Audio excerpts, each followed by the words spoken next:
کہاں سے تو نے اے اقبال سیکھی ہے درویشی کہ چرچا ہے بادشاہوں میں تیری بے نیازی کا۔ السلام علیکم ناظرین، آج کی ویڈیو میں ہم ارطغرل غازی کے ایک مشہور کردار ابن العربی کی زندگی کے بارے میں آپ کو بتائیں گے۔ ابن عربی کا پورا نام محمد ابن العربی تھا۔ آپ رمضان المبارک 560 ہجری میں اندلس کے ایک شہر مرسیہ میں پیدا ہوئے۔ ان کا خاندان عزت و جلالت، علم و تقوی میں ممتاز حیثیت رکھتا تھا۔ ان کے جد اعلیٰ حاتم طائی سارے عرب میں اپنی سخاوت اور بزرگی کی وجہ سے نمایاں اور محترم رہے۔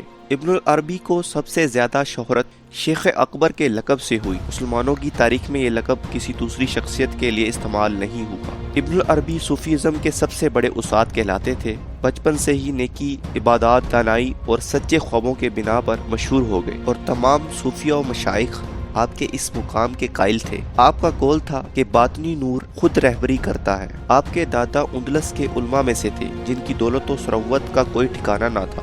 والد علی بن محمد فقہ اور حدیث کے ائمہ اور تصوف کے بزرگوں میں سے تھے۔ والدہ انصار سے تعلق رکھتی تھی، جبکہ شیخ کی چھوٹی بیٹی زینب تو کم عمری میں ہی مقام الہام سے سرفراز ہو گئی تھی۔ ابن العربی نے اپنی سوانح میں اپنے خاندان کا تفصیلی ذکر کیا ہے۔ والد، چچا، دونوں ماموں، زوجہ اور کم سن بیٹی کے ایسے دل کھینچ لینے والے واقعات بیان کیے ہیں جو پاکیزگی و ایمان اور زہد و معرفت کے لیے بے حد بلند مقامات کی نشاندہی کرتے ہیں۔ 8 سال کی عمر میں ابن العربی اپنے خاندان کے ساتھ مرسیہ سے اندلس کے دارالحکومت الشبلیہ آ گئے۔ 598 ہجری تک وہیں رہے اور علم و ادب کی کامل درجے کی تعلیم حاصل کی اور دین ادب کی کامل درجے کی تربیت پائی۔ پہلے ابو بکر محمد بن حلف لخمی اور ابو قاسم عبد الرحمن قرطبی سے قرأت کی تعلیم حاصل کی۔ اس زمانے میں ابھی تصوف میں داخل نہیں ہوئے تھے۔ اپنا بیشتر وقت یا تو نغمہ و شعر میں گزارتے تھے یا پھر جانوروں کے شکار میں مصروف رہتے تھے۔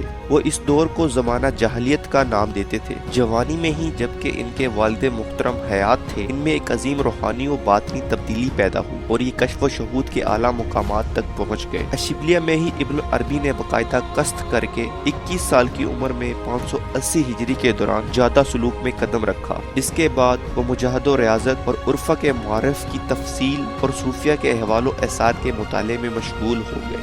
ابن العربی نے مصر، قاہرہ، ایران، بغداد اور دمشق کے سفر کیے اور بہت سے بزرگوں سے ملاقات کی۔ محرم 627 ہجری کے آخری عشرے میں حضرت رسول صلی اللہ علیہ وآلہ وسلم کی زیارت سے خواب میں مشرف ہوئے۔ آپ صلی اللہ علیہ وآلہ وسلم کے ہاتھ مبارک میں کتاب فصوص الحکم تھی اور آپ نے ابن العربی کو اسے لکھنے کا حکم دیا تاکہ لوگ اس سے فائدہ اٹھائیں۔ ابن العربی نے دل و جان سے فرمان نبوی کی تعمیل کی اور پورے خلوص نیت سے تحریر میں مشغول ہو گئے۔ یہ کتاب تصوف و عرفان اسلامی میں نہایت مؤثر ہے اور ان کی دوسری کتابوں پر فوقیت رکھتی ہے۔ 560 ہجری کے دوران جب وہ دمشق میں مقیم تھے، انہوں نے اپنا دیوان مرتب کرنا شروع کیا اور یہ کام 631 ہجری تک جاری رہا۔ انہوں نے برسوں کی محنت سے اپنی کتاب فتوحات مکیہ کی تعمیل کی اور اس کتاب کی تحریر میں 35 سال مصروف رہے۔ انہوں نے 599 میں فتوحات کی تالیف شروع کی۔ کچھ کتب میں ابن العربی کے کتب و رسائل کی تعداد 848 لکھی گئی ہے۔ شیخ محی الدین ابن العربی نے خلافت عثمانیہ کی بنیاد میں اہم کردار ادا کیا۔ آپ خلافت عثمانیہ کے بانی ارطغرل غازی کے روحانی پیشوا بھی تھے اور ان کو ان کی خوابوں کی تعبیر بتایا کرتے تھے۔ حتیٰ کہ ایک دفعہ ارطغرل غازی نے خواب میں دیکھا کہ اس کے جسم سے بہت ساری شاخیں نکل رہی ہیں اور پوری دنیا میں پھیل رہی ہیں۔ انہوں نے جب اس خواب کا تذکرہ ابن العربی کے ساتھ کیا، انہوں نے اس خواب کی تعبیر اس طرح بتائی کہ تمہاری آنے والی نسلیں اس دنیا پر حکومت کریں گی۔ شیخ اکبر محی الدین محمد ابن العربی الحاتمی الطائی الاندلسی کا انتقال 1240 عیسوی کو شام کے شہر دمشق میں ہوا۔ آپ کا مزار شریف بھی دمشق میں ہی موجود ہے۔ عقل ہے تیری سپر، عشق ہے شمشیر تیری، میرے درویش خلافت ہے جہانگیر تیری، ماں سوائے اللہ کے لیے آگ ہے تکبیر تیری، تو مسلمان ہو تو تقدیر ہے تدبیر تیری، کی محمد سے وفا تو نے تو ہم تیرے ہیں، یہ جہاں چیز ہے کیا لوح و قلم تیرے ہیں۔ آج کے لیے بس اتنا ہی۔ اگر آپ کو ہماری ویڈیو پسند آئی تو لائک، شیئر اور سبسکرائب کر دیجئے اور گھنٹی کے بٹن کو دبا دیجئے تاکہ آنے والی ویڈیوز کا نوٹیفیکیشن آپ کو مل سکے۔ اپنا خیال رکھیے گا۔